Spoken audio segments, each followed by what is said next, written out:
चलो, page number भारतीय भवन का कितना है? 5 फिजिक्स का। इसमें साफ नहीं दिख रहा है, दिख रहा है ना? 5वां पेज है और इसमें हम समझा रहे हैं गोलीय दर्पण का फोकस तथा फोकस दूरी इस चित्र के माध्यम से। चित्र 1.10। खैर हम इसमें चित्र का नंबर नाम नहीं लिखेंगे, बस हम पढ़ाएंगे और ये बाकी तुम इसमें पढ़ करके समझ सकता है। चित्र में देखो ये क्या है? एक कांच है, मोड़ा हुआ कांच है। इसको हम समझाए थे गोलीय दर्पण क्या होता है, ऐसे गोल होता है। इससे पहले वाले वीडियो में उसी को समझा रहे हैं। इसको बताए थे कि बाहर से पेंट कर देगा तो ये अवतल दर्पण बन जाएगा। समझ गया? तो चलो हम बाहर से पेंट कर देते हैं। कलई इसको कहा जाता है। समझ गया? बाहर से हम क्या कर रहे हैं? पेंट कर दिए तो ये कौन सी बन गया? अवतल दर्पण। कौन सी? अवतल दर्पण। इसी में हम तुमको समझाएंगे फोकस कहाँ होता है। चित्र 1.10 में एक अवतल दर्पण के मुख्य अक्ष के समांतर, सबसे पहले तो मुख्य अक्ष का बनाएंगे। बीचला जो बिंदु होता है क्या होता है? पी होता है, पोल। समझ गया? तो ये पोल और इसका जो केंद्र होता है, अगर वृत्त बनाएंगे पूरा इसे, इसका केंद्र बीच में होता ना, है केंद्र इसका बीच में होता ना, तो ध्रुव गोलीय दर्पण के ध्रुव से वक्रता केंद्र को मिलाने वाली जो रेखा होती है यही होता है मुख्य अक्ष। कौन सी होता है? मुख्य अक्ष। हम बड़का बनाते हैं, समझो ये बड़का दर्पण है, ठीक है? कौन दर्पण है? बड़का दर्पण है, समझो। समझाने के लिए छोट बनाएंगे तो दिक्कत होगा, पोल से मिला देंगे कि समझो सोज लाइन है।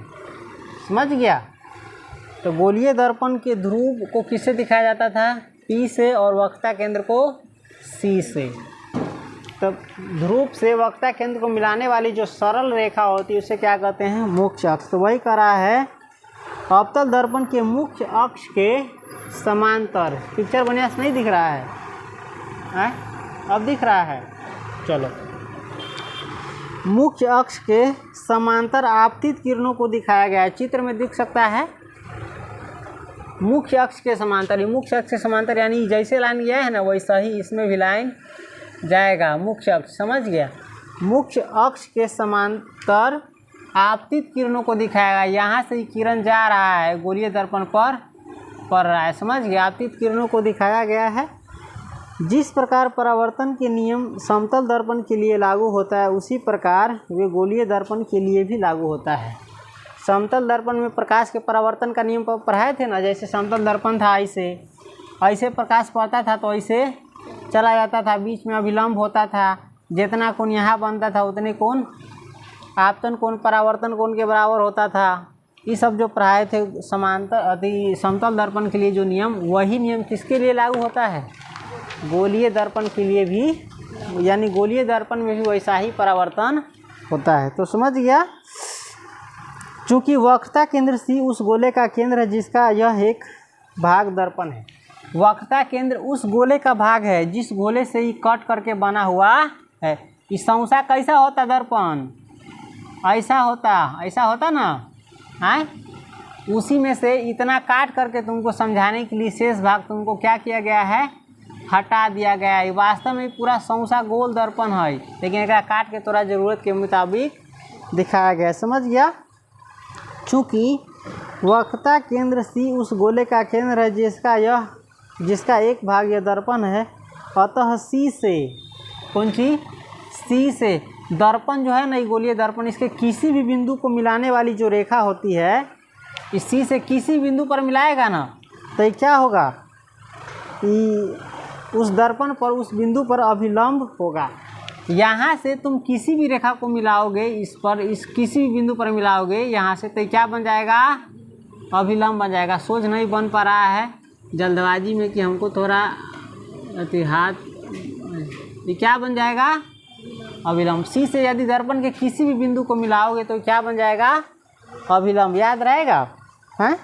चलो, इसमें नामकरण भी दे दिया गया है। ए बी जो है ना, किरण पड़ रहा है दर्पण पर। समझ गया? आपतित हो रहा है, इसका वक्रता केंद्र सी है। समझ गया? तो हम तुमको बताए थे समतल दर्पण में अभिलंब से जितना कोण यहाँ बना रहा है ना, अभिलंब आपतित किरण अभिलंब बिंदु पर जितना अभिलंब जो रेखा है उससे जितना कोण बना रहा है उतना ही कोण इधर बनाते हुए परावर्तित होगा। जैसे गया है वैसे इतने कोण बनाते हुए क्या करेगा, लौटेगा। समझ गया। ये जो किरण गया था इतने कोण बना के इधर से क्या हो गया है, लौट गया है। आपतन जो कोण था उतने कोण के बराबर परावर्तन कोण बना है और लौट गया है। इधर देख रहा है, ऐसे जा रहा था, तीर मारा हुआ है, यहाँ टकराया और टकरा करके इधर लौट गया। चलो हम जो कहे वही बात को दिखा रहा है।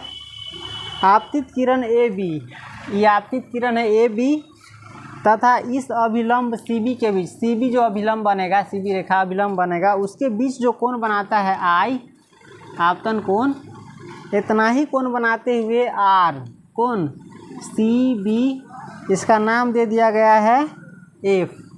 जहाँ कट रहा है ना उसको क्या नाम दे दिया गया है, एफ। तो सी बी एफ ही परावर्तन कोण आर बनेगा। समझ गया। परावर्तन के नियम के अनुसार यह आपतित किरण आपतन कोण के बराबर का परावर्तन कोण आर बनाती हुई बी एफ दिशा में परावर्तित हो जाती है। कौन सी परावर्तन के नियम के अनुसार क्या करता है, आपतित किरण इस अभिलंब पर जितना आपतन कोण बनाता है ना उतना ही परावर्तन कोण बनाते हुए क्या करता है, ये लौट दूसरे दिशा में परावर्तित हो जाती है। इस प्रकार मुख्य अक्ष के समांतर, कौन सी, इसी प्रकार से और दिखा दिया गया है। ऐसे वो किरण आपतित हो रहा है, फिर नीचे से है ना इधर जा गया, इस बिंदु से मिलाएंगे तो ये बनेगा अभिलंब, और जितना कोण बनाया है उतना ही कोण बनाते हुए आर क्या करेगा, लौट जाएगा। समझ गया। इसका भी नाम नहीं दिया गया लेकिन ऐसे लौट जाएगा। समझ गया। इस प्रकार मुख्य अक्ष के समांतर आपतित किरणें परावर्तित होकर मुख्य अक्ष के ही एक बिंदु एफ पर आकर मिलती है।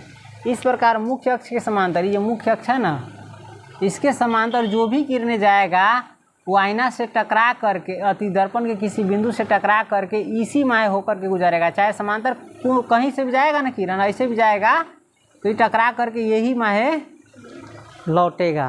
समझ गया।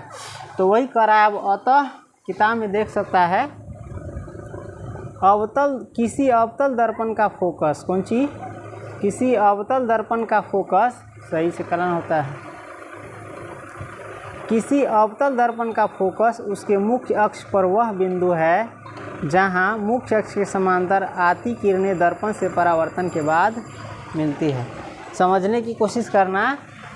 किसी अवतल दर्पण का फोकस क्या है, चाहे अवतल दर्पण का फोकस किसे कहते हैं, तो कह रहा है किसी अवतल दर्पण का फोकस उसके मुख्य अक्ष पर है ना, मुख्य अक्ष ना है, सी पी मुख्य अक्ष है, मुख्य अक्ष पर वह बिंदु है। किसी अवतल दर्पण का फोकस क्या है, किसी मुख्य अक्ष पर वह बिंदु है। समझ गया। जहाँ मुख्य अक्ष के समांतर आपतित किरणें परावर्तन के बाद मिलती है। समझ गया। और लिखना चाहेगा किताब में तो ऐसे लिख सकता है, देख सकता है कि इस अवतल दर्पण के फोकस से आप क्या समझते हैं, तो यही परिभाषा लिखना है ललका वाला। जो समझ गया बोर्ड पर लिखेंगे तो टाइम लगेगा, तो तुम अगर कॉपी में लिखना चाहो तो इसमें से लिख सकता है। अवतल दर्पण का फोकस क्या होता है, कोई भी अवतल दर्पण, जैसे इसको शॉर्ट में समझाती है, अवतल दर्पण में बार से पेंट किया गया है ना, ये वो मुख्य अक्ष है, तो मुख्य अक्ष है ना सी, अवतल दर्पण से कोई भी किरण आपतित होगा ना ऐसे, समझ गया, कोई भी किरण, चाहे इधर से भी कोई भी किरण हो, समांतर किरणें परावर्तन के बाद मुख्य अक्ष पर से ही ऐसे जा कर के मिलेगा। जहाँ गड़बड़ा गया, कहाँ से मिलेगा, और यही बिंदु से। समझ गया। ये भी कट करके कौन बिंदु से मिलेगा, यही से मिलेगा। ये भी कट करके यही बिंदु से, ये ना कोई भी किरण जाएगा ना समांतर, ये दर्पण से परावर्तन के बाद यही बिंदु पर मिलेगा, और इसी को कहते हैं फोकस। ये भी ऐसे किरण गया ना तो टकराने के बाद यही बिंदु से गुजरेगा, इहो टकराने के बाद यही बिंदु से गुजरेगा, इहो टकराने के बाद यही बिंदु से, चाहे कैसा भी, चाहे इहो किरण जाता ना ये इतनो, तो टकरावे के बाद यही बा से गुजरता हूँ, बराबर कोण बनाते हुए जो हम बतैले रहो अभिलंब से तेना। तो समझ गए अवतल दर्पण के फोकस। हाँ, चलो।